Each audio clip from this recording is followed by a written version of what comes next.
Suatu sore yang agak sendu tapi masih cukup terang buat jemur pakaian, datanglah seorang pemuda ke pondok Wali Paidi.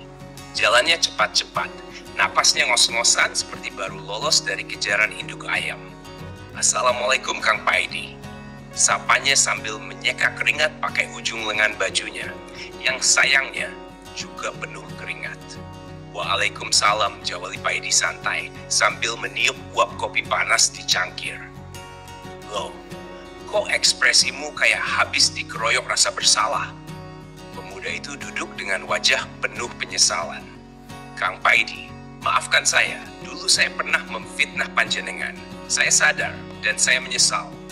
Tolong ajarkan saya sesuatu, biar saya bisa memperbaiki semuanya." Wali Paidi menyipitkan mata sambil mengangguk pelan. Minta ampun boleh, nak. Tapi ingat, dosa itu bukan sekadar noda di kaca mobil yang tinggal disemprot wiper langsung kling." Pemuda itu mengangguk mantap. "Saya siap melakukan apa saja." Wali Paidi mengangkat alis. "Di rumahmu ada kemoceng?" Pemuda itu mengernyit. Kemoceng, Kang?" "Iya, kemoceng. Yang biasanya buat musir debu, bukan buat debat di grup WA." "Ada, Kang. Tapi bagus. Besok berangkatlah dari rumahmu ke sini sambil nyabuti bulu kemocengmu satu-satu. Tiap cabut bulu, sebut satu fitnahmu tentang aku, lalu jatuhkan di jalan. Nanti kita obrolin hasilnya." Pemuda itu pulang dengan kepala penuh tanya, tapi ia taat. Besoknya, ia datang lagi, bawa kemoceng yang tinggal gagangnya doang, kosong, botak, ludes. "Saya udah cabut satu-satu, Kang," sambil istighfar, sambil menyesali semua. Wali Paidi mengangguk. "Bagus. Sekarang, pulanglah lewat jalan yang sama. Tapi kali ini, punguti kembali semua bulu kemoceng itu, satu persatu." "Loh, Kang, yang bener." "Ya iyalah, masa aku ngelawak, wajahku udah serius gini." Pemuda itu menuruti. Ia berjalan sepanjang jalan yang sama, matanya jelalatan, mengamati setiap sudut, sela, dan gang. Tapi bulu-bulu itu seperti menguap, tersapu angin, nyangkut di knalpot orang, atau mungkin dijadikan mainan anak-anak.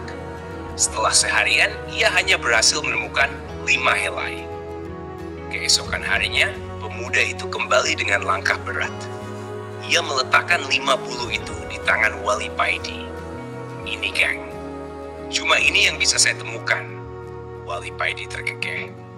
"Nah, sekarang kau tahu kenapa lisan itu harus dijaga.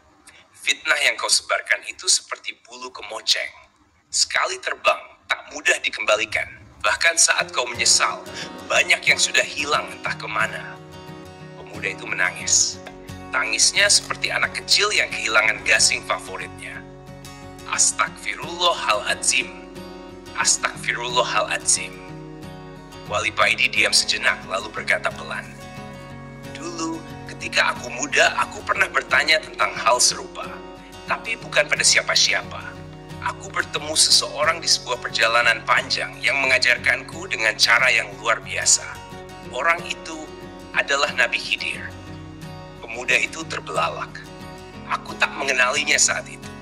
Ia hanya muncul di sebuah tepi sungai, menatapku dan berkata, 'Ilmu tak selalu datang dari kitab.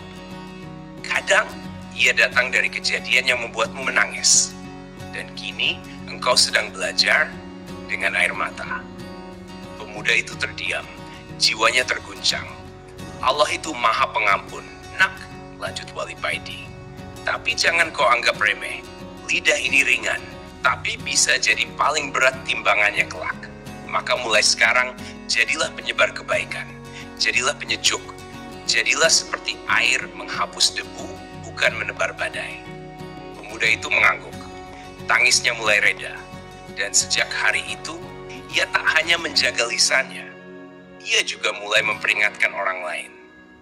Dan kemoceng di rumahnya kini berdiri di pojokan rumah sebagai pengingat bahwa sekali bulu beterbangan takkan mudah dikembalikan. Beberapa minggu setelah kejadian kemoceng itu, si pemuda jadi lebih sering datang ke pondok. Kadang cuma buat nyapu halaman, kadang bawa gorengan buat Wali Paidi. Walau sering keburu habis di jalan, karena dia nggak kuat nahan godaan tahu isi. Satu malam setelah syalat Isya berjamaah, pemuda itu duduk berdua dengan Wali Paidi di teras pondok. Angin semilir, bulan separuh, dan suara jangkrik seperti orkestra alam. "Kang Paidi," katanya pelan. "Saya masih sering kepikiran andai saya bisa ketemu Nabi Khidir kayak panjenengan." Wali Paidi menyeringai.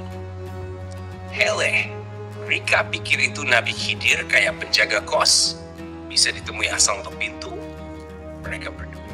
"Tapi," lanjut Wali Paidi sambil menatap langit, "kadang beliau datang bukan dengan bentuk tapi dengan pesan, dengan kejadian, dengan mimpi." Malam itu si pemuda tidur di pondok dan di dalam tidurnya ia bermimpi. Ia berada di antara dua sungai. Satu sungai tenang, airnya jernih seperti kaca. Satu lagi deras dan keruh, penuh arus yang menggila. Di antara dua sungai itu berdirilah seorang lelaki tua, berjubah hijau kebiruan.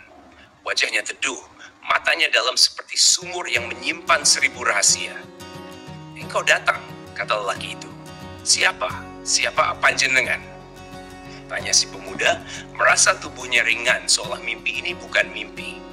"Aku adalah yang kau rindukan, dan juga yang tak pernah bisa kau cari dengan cara biasa." Pemuda itu menggigil. "Nabi Khidir?" Lelaki itu hanya tersenyum, tak mengiyakan, tak pula menyangkal. Ia menunjuk ke sungai yang deras. Ini lisan yang tak dijaga, deras, penuh amarah, membawa apapun yang ada di sekitarnya. Fitnah, kebencian, dusta. Sekali kau jatuhkan kata, bisa hanyut tak kembali. Lalu ia menunjuk ke sungai yang tenang. Ini lisan yang dijaga, jernih. Ia mengalirkan kebaikan, menumbuhkan kehidupan di tepinya.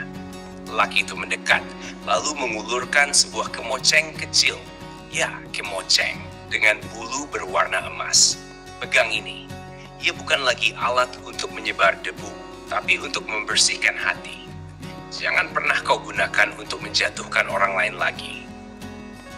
Dan tiba-tiba lelaki itu melangkah ke tengah kedua sungai dan hilang. Si pemuda terbangun. Matanya basah. Di tangannya tak ada kemoceng emas, tapi hatinya penuh cahaya. Wali Paidi sedang duduk di pojokan, sudah melek, sedang ngopi. "Tumben bangun pagi, nak," katanya sambil nyengir. "Mimpi ya?"